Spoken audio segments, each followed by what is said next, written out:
Hi, welcome back to my channel. Today I'm reading excerpts from one of my very first books. I can't come to work today because I have to babysit my house.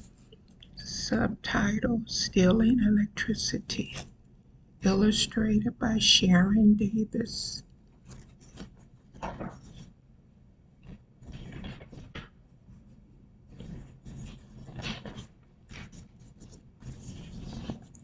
The dedication comprises the real reason I started this series of books. This series is dedicated first to my mother, who, when she found herself a single parent, script and saved to purchase a home because landlords wouldn't rent to women with children, and when they did, attempted to extort them and otherwise.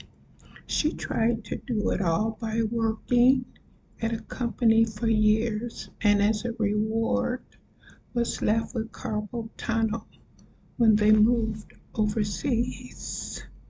Though she couldn't buy in the zip code where she initially chose because of the legality of redlining in Chicago, she still sacrificed and became a valued working class part of the American dream of home ownership. Sadly, others attempt to decimate and criminalize the hard-won property of dreamers and achievers.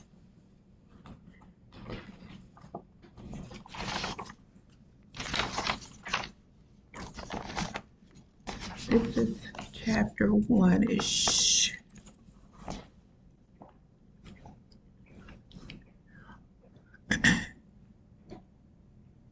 When I discovered that the individuals who lived next door to me were stealing my electricity, it was not a shock. The length of wire connected across my backyard to the meter of their house next door was another verification of the type of toxicity of this area. It was as though I was living a dream, not living the dream. The sheer audacity and danger it presented froze me in my tracks. All the while, I knew that they saw me, since it's been for the last few years. Different people in the house constantly surveilling my comings and goings. Living in the hood is a never-ending storyline of monstrous proportions.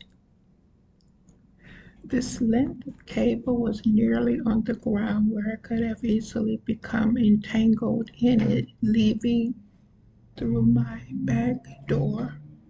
It was on the ground crossing from some equipment attached to my building, connecting through my wrought iron fence onto their meter. As the second Saturday of this new year began, this omen at 7 in the morning would be followed that very afternoon by search warrant being processed on their address. It's funny that I decided to work only one shift that day. If I'd worked two, I'd miss the happenings of this very new year, yet the same old story. An aside, I have no reason to be surprised at this type of bodacious, uncouth scenario of the individuals. Note, you will not hear me refer to them as neighbors with one O, or even persons. That belies a connotation of normalcy, or at least a shared humanity. A few years ago, when I moved back here, for some reason only known to them, these same persons continually parked in my driveway until I had to threaten to call the police. Blocking them in would have led to a fight, which is what they wanted. There were times when I returned home and had to wait for either the male or the female to move their van. The female would walk slowly, all the while looking at me in the eye to move her vehicle. It's really sad when parents have no more sense than children. These are the type that are not satisfied unless each summer there's a whole family fight.